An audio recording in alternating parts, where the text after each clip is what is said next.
right. Today we have Tena Pick with us, who is the founder of Project Kal, which focuses on gender equality. Welcome to the Tribes for Good podcast. Thank you, and thank you for having me. So 2020 has been an absolutely crazy year, and we've all been experiencing a lot of change around the world due to the COVID-19 pandemic. How have you been doing through this period? Well, I'm in India, so we've actually had one of the strictest lockdowns in the beginning. So for the first 3 months, we really were homebound. And now slowly the country is opening up and trying to find its feet in this new COVID world. Personally, it has been an extremely challenging year because I'm also pregnant with my first child, which is great timing.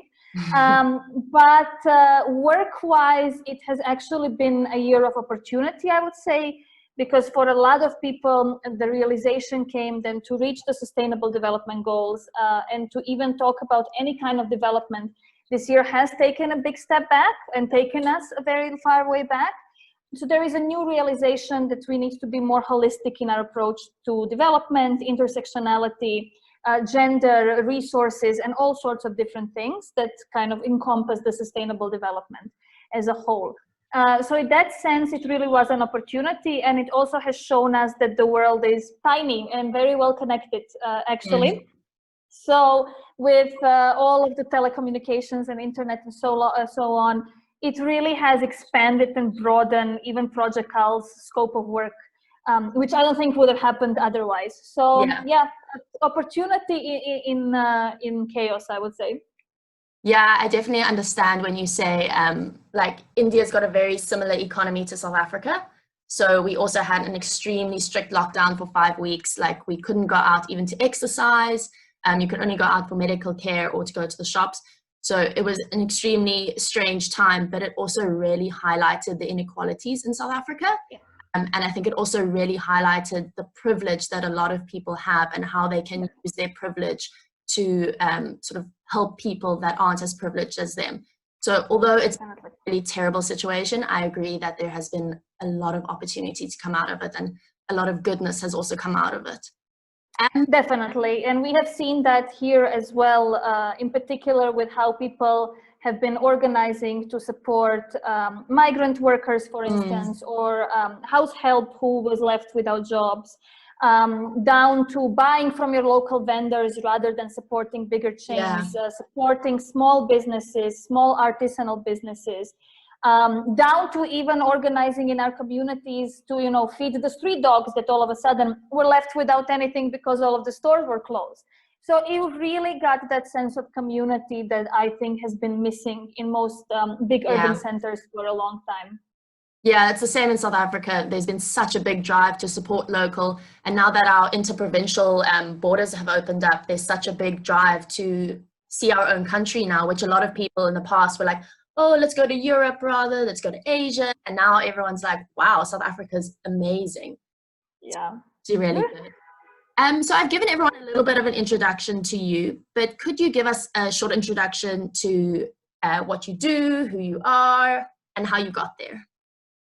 Sure. So I'm the founder of Project Kal. Project Kal is a social enterprise that focuses on reimagining positive masculinity patterns in South India by working mostly with young men and boys ages 14 to 18 on one hand. And the other vertical of Project Kal is working with corporates on their diversity and inclusion strategies. But that goes beyond just ticking a box and counting, you know, how many women do you have on the board? So it's a more holistic approach to diversity and inclusion and looking at corporate culture through a gender lens. So I've been in India for the past 2 years. Before that, I was in Dubai for 6 years. I was a co-founder of another social enterprise called the Sustainability Platform, where my primary focus was social impact measurement and also capacity building for female entrepreneurs around the Middle East. Before that, I was in London doing my master's in social entrepreneurship. So there's definitely a theme there. And I'm originally Croatian. So it has been a kind of a serial social entrepreneurship journey so far, but always with a very strong gender focus. Gender is my burner, and it is what makes me tick. Gender equality in all senses. So that has always been kind of a theme. and Project Kal is just the latest iteration of how I have been thinking about gender, and the interventions that I have seen and where we're kind of missing pieces of the puzzle. Because there's no reason to reinvent the wheel, right? The good social enterprise can be just about fitting in the existing ecosystem and tweaking the solutions a little bit to deepen and broaden the impact, which hopefully we have been doing. How old is Project Kal now? Project Kal is 2 years old. Well, we're going to be 3 years old in March. So I launched it on International Women's Day. So 2.5 years. Yeah. Okay, awesome. Very young still. And speaking of Project Kal, that's a very interesting name. Who came up with it? My husband. So I don't speak Hindi or Tamil or any Indian languages, unfortunately. But I wanted a name that can like kind of live across India. And so Hindi, something with Hindi seemed like the best option. So Kal in Hindi means both yesterday and tomorrow. So kind of a day from today, right? And I like that idea of building on traditions of yesterday to change the future. Rather than completely uprooting the systems by taking bits and pieces from the past to build a more sustainable future. So that's how Project Kal came to be. I really like that. I feel like in English we don't really have a word for that. So that's really so through your social impact journey with Project Kal, you've had the opportunity to spread awareness through TED Talks. And I recently watched one called Boys and Men Hold the Key to Equality. And in that TED Talk, you sarcastically said, I became super fun at parties. Everyone wanted to hang out with me once you found your feminist voice. I've noticed that feminists and a lot of other social activists as well often receive backlash for their views. And this has become even more intense through the pandemic, where people are stuck in their homes, they're spending more time on their phones, and they seem to be taking their frustration out on the people who speak out. How do you feel about this? Yeah, internet is a great thing, and it's also a terrible thing. Social media is an amazing thing, and it's also a terrible thing. It creates a platform for everybody who didn't have a voice, which is amazing, but it also amplifies certain voices. And in certain groups and groupations and subgroups on the internet, it is a very easy to be loud in your negative opinions, especially around feminism, especially around women's rights, intersectional gender rights.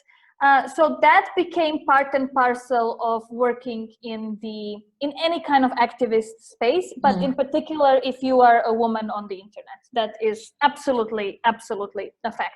Even if you go on the comments of this TED Talk that you mentioned, people are commenting like, oh, imagine how difficult it would be to live with her, and why do feminists think that they are equal to men, which is relatively mild for what a lot of more exposed activists actually get on the daily basis.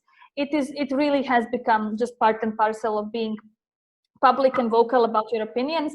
I think that a bigger problem than that is the creation of these echo chambers on the internet, where we're all basically preaching to our own choir and speaking within our own bubble. Because your algorithm will be built in such a way that you can really isolate yourself from every kind of a different opinion. And that is also transferring into real life workshops, which we have seen where a lot of young people are very indoctrinated by what they read and see and watch on the internet. So it definitely is transferring to real life. There's no more online, offline life, right? It is a complete blend. And I think that a lot of people still haven't realized that the effects of internet communication on actual activism and implementation of social impact programs, which we have definitely been seeing. Yeah, I don't know if you've watched The Social Dilemma yet. It's on Netflix, but that really describes that really well, and it really outlines how the world is and why the world is so polarized at the moment. And it tends to focus on the US and everything going on there right now. But I think it's very relatable to everywhere in the world. So a new book just came out, Men Who Hate Women, from the lady who started the Everyday Sexism Project. Okay. Where she actually explores the effects of the manosphere, which is the whole subculture on internet, where men rights activists and incels and men going their own way and all of these other subgroups communicate and share their ideas, and how that actually translates into real life violence and domestic terrorism. which I think is the first study that has been done that actually shows that direct correlation. But we will definitely be seeing a lot more of that, especially, as you said, after this year where we are all screen bound. Yeah, exactly. And we know that social media is mainly dominated by Gen Z and millennials. And I think receiving this type of backlash at such a young age, when we're definitely more prone to care what others think, can be really tough. So do you have any tips on how to deal with this? I also think that not only is it tough on one hand, but it is also an amazing opportunity to build your communities across countries and across the world. And it is building that community that internet facilitates, that is unprecedented even in feminist movements. The second and third wave never had that opportunity for building transnational communities like this current fourth wave has. So look at it more from a perspective of an opportunity, I would say, rather than a threat. And if you work in development space in general, and in gender space in particular, you need to have thicker skin anyhow. And this is just, it's an emotional career, it's an emotional job, it's an emotional calling. And a lot of times you're dealing with very sensitive topics, you're dealing with people who are very disenfranchised, who are going through things that maybe even culturally cannot even relate to, and that can be emotionally and mentally very hard. So you need to have thicker skin, and also make sure that you have processes and procedures for your own self-care. And sometimes that really is as simple as turning Twitter off for half a day. Yeah, I've actually, on Instagram, I've turned off my notifications, and I've done it on a couple of my other social media accounts, and I find that's really helped with all of this sort of thing. And I definitely think it's important to view things as an opportunity rather than something negative, because that completely changes your mindset. And I think mindset has a really big role to play in this. So I'm just going to go back to your TED talk that we spoke about earlier.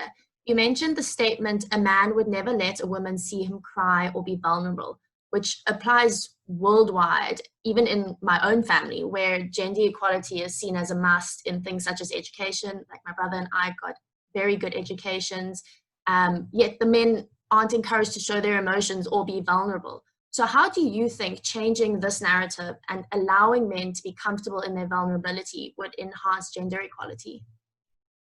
So female gender roles have changed drastically since the 50s and the 60s, and our ideas of femininity have changed drastically and became a lot more lax and relaxed.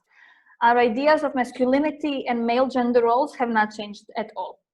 And this is not a man-only problem, right? Patriarchy as a system would not exist if 50% of the people of the world population were actively working against it. So women can also uphold and do uphold patriarchy. And one of the main ways in which women do uphold patriarchy in a lot of cultures is by these expectations of how men should act without vulnerability, without emotions. So many young men will come and say, you know, women always said open up and I want you to be emotional, and then I am, and then they like back off and say, oh no, that's too much. So our expectations of what men should be and how they should act are extremely still rigid, and that goes both for men and women who uphold those expectations. That has terrible effects on male mental health, which in turn has terrible effects on the entire system of family and gender relations in general. So I do think that empowerment and gender empowerment needs to be a holistic approach. Now, there are a whole lot of feminists who do not necessarily agree with using resources and energy to empower quote unquote men. And I understand that as well, because there's so many of women who are still in definitely much more difficult positions. So I understand from that perspective as well. But I do think that if we are looking at systemically dismantling patriarchy and recreating completely new social systems that are more just and equitable, then it is extremely important to talk about male gender roles as well, and actively including men within the feminist movements. Yeah, I definitely agree. And actually in South Africa, again, it's very similar to India, where we've got a lot of gender-based violence. And there's actually been an organization that has been started by two young men who both lost their mothers to gender-based violence when they were younger. And they've started an organization called Langa for Men, So for people who don't know, Langa is one of the oldest townships in Cape Town. And it's a very low income community, and they actually go around in their community and they speak with young men and young boys, and they start from a really young age to speak about gender equality, which I think is so important. Definitely. And I think it's also very important to caution when you're engaging with men within the feminist discourse and the gender equality discourse, it is very important to present it as something that's relevant to young boys and men, and not just use them as the tool for female empowerment, right? Yeah. Because gender equality and equity and gender justice really do affect all genders. And now we're talking more in the sense of binary, but I do want to point that it does affect all genders on the spectrum, and all should be involved equally in those conversations. Yeah, and I feel like changing this narrative needs to start from a young age, when kids aren't as pressured by societal norms placed on them, but they're also at a critical age of development where they're becoming their own little person. So as a soon-to-be mom, what would your advice be to mothers and fathers nurturing their children into people who promote gender equality? Yeah, the problem is that there's really is only so much you can do, right? So your household can be as gender neutral and gender equitable as you possibly want, but the truth is that most of the world is not, especially in our countries like India, like South Africa. I would actually argue most countries in the world. So you can only protect your child so much, but once they go into the real world, the expectations of patriarchy are going to weigh on them to a certain extent. What you can give them is definitely the freedom and the confidence to explore the roles and their own gender and their own personality and their own characteristics without any judgment and without putting and we all have those hidden biases. I mean, I've been working in gender and development for 10 years through a feminist lens, and I still surprise myself with my own hidden biases. And that is actually fine. You just have to be aware enough of that and actively work on dismantling those within yourselves. And secondly, it is a two-parent job, right? So if you are raising your child with a partner, then it is also the father's job to actively show that masculinity can mean a whole bunch of different things. Very often I'll be approached by moms who are very interested in how to raise gender equitable children. But you have to really have both partners on board. And it starts with as simple as, you know, who's washing the dishes, who's playing what kind of games with the child, what are you associating certain behavior with which parent. So it is just important, I think, to be cautious and aware of your own, how you present yourself and your own activities and your own biases. And that really is the best we can hope for, especially now. I think more than ever we are aware of a need to raise children who are sensitive, not just to gender equality, but to so many other problems as well. Who are kind and empathetic and understanding. And those are gender neutral characteristics, right? So both boys and girls should be all of those things. Kindness and empathy are not female characteristics, they're gender neutral characteristics. And this is the generation that I think we need now more than ever. Yeah, I definitely think through this pandemic and through viewing the backlash online, I think kindness has almost been lacking. But I also think a lot of people have realized the need for it. So I really hope that one of the opportunities that is going to come out of this pandemic is kindness at the end of the day. So after speaking to you right now and also watching your TED Talk and learning more about Project Kal, it's clear that you're extremely passionate about gender equality. So what has been your favorite part of this social impact journey that you've been on? This really, being able to talk to people about these topics that I personally consider to be very important. Having a platform and the extreme privilege and luck to be able to work across the world, really, and learning from other people who are in the field while sharing my own learnings and constantly growing this new intersectional just approach to gender equality through collaboration with so many brilliant feminists and gender activists. And working with kids is just amazing. I love working with children. The younger you get them, the better, definitely. So it has just been a really, really beautiful journey, I think, for me, and especially because this is not my first social enterprise. As I said, with every iteration, it kind of becomes clearer the direction that I want to be moving in, and my own kind of niche where I feel personally I can have the most impact. And so that from the perspective of personal growth, social entrepreneurship is an extremely satisfying job option, calling option. So I would definitely say that now we will see more and more young people who are moving in the direction of social impact and change making, because they have seen the very pressing needs in their own communities and societies. And to all of those young people, the only thing I can say is really just do it, because regardless of how hard it gets sometimes, it is an extremely satisfying path to be on. Yeah, I definitely think more and more people are wanting to make a change, and we've definitely seen this in Tribes for Good through our Young Changemakers program. More and more young people are seeing the inequality in their everyday lives, and they're wanting to make a change, which is great. So slowly but surely, the world is realizing the benefits of gender equality and the power of women. So what are your hopes for this space in the future? That's a good question. So firstly, I would say that there has been a lot of talk about the business case for women equality, the business case for female representation in the workforce. And I do find that approach to be a little bit cynical, because the perks of gender equality are the fact that all people are equal, right? So there should not necessarily be a dollar sign that has to be put on.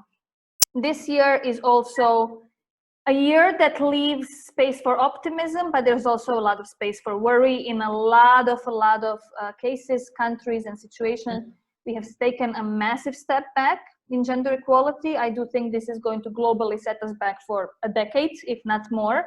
Unfortunately, inequalities have been definitely more emphasized this year, and that will continue. But this is not just a problem of, let's say, the bottom of the pyramid or disenfranchised communities. A lot of women will be stepping out of the workforce to take care of for children, online schooling, ailing parents, and so on. And that's going to become a global issue. So we have to be really, really mindful not to take our wins for granted. There is a long, long way to go.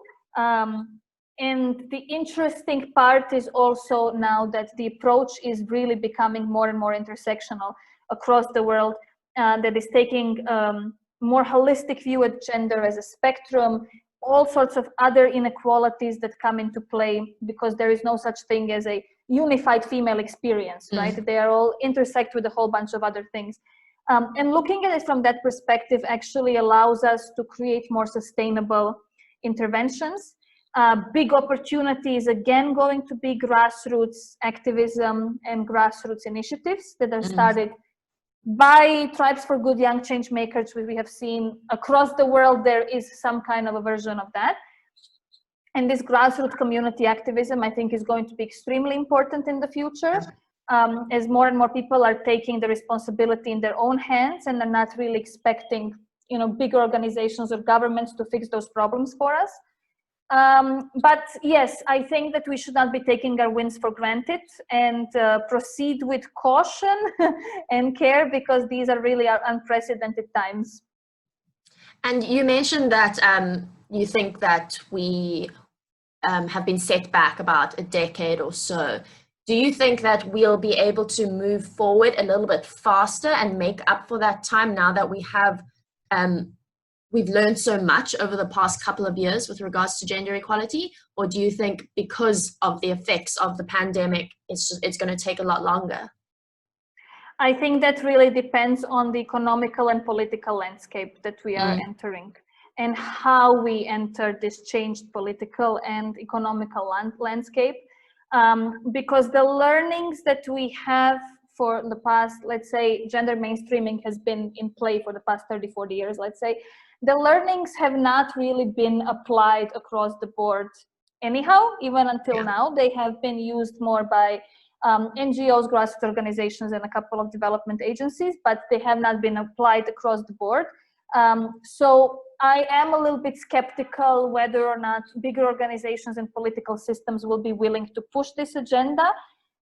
in light of other, for what they might perceive as more pressing risks that we are entering economically.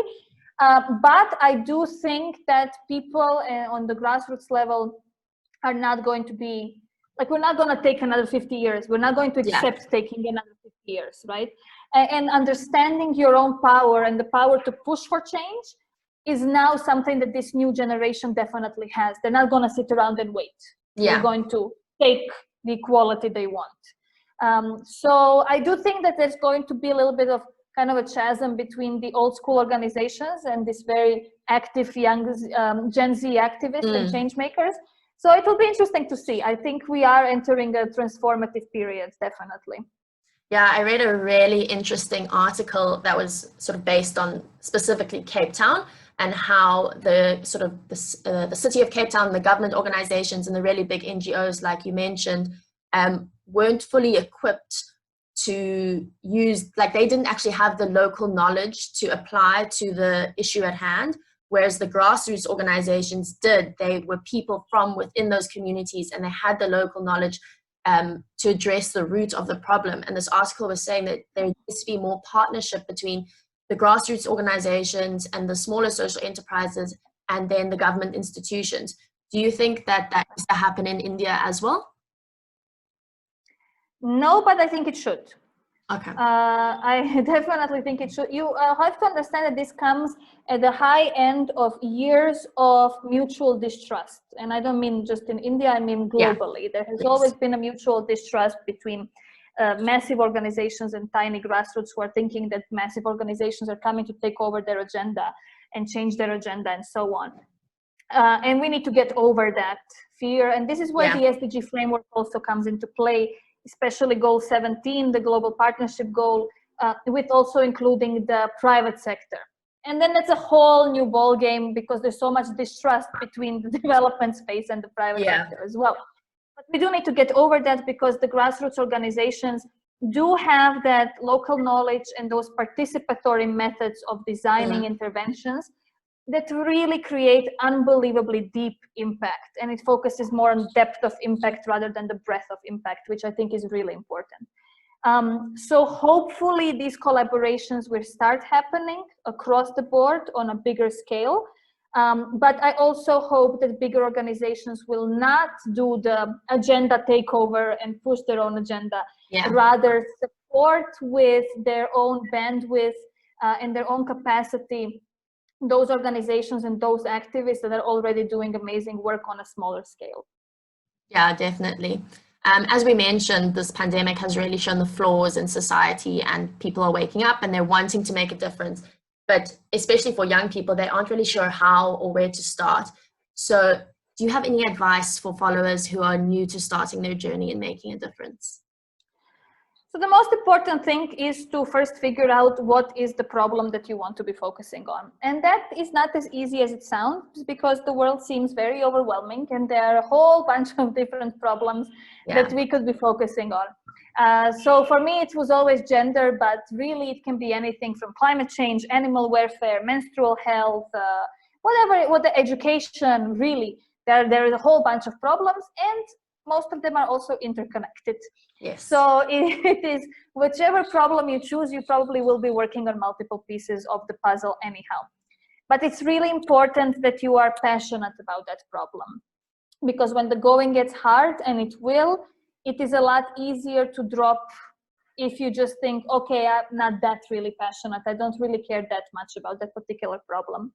So definitely first identify the problem and then start doing your research. And there is no shame in stealing bits and pieces of existing ideas and innovating on them and figuring out where you fit within the ecosystem and what you want to do and what you want to create. And start small. I've seen this with a lot of, especially Gen Z. The ambition is through the roof, which is amazing. Yeah. But life also happens, right? You still have school, you have exams. So start small. It's okay to start with a small scale problem, test it out, pilot it a couple of times, and then start growing and growing and growing. And also there are a whole bunch of organizations now out there like Tribes for Good that do support young change makers. So make sure you do your research, take courses. Now is a great opportunity. We can all be taking courses from all over the world online. Learn and get mentors. Mentors are crucial, and find people that you like, that you admire the work they're doing on LinkedIn, connect with them and ask for guidance.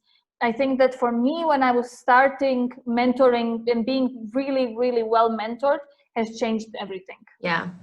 I definitely think it's important to like remember that don't be afraid. And as you said earlier, take everything as an opportunity. Like every experience that you go through is an opportunity to learn something new, gain new knowledge, gain a new skill, which is going to be to your advantage, whether you take it through in a social entrepreneurship career or if you take it into another career, it's always going to be advantageous.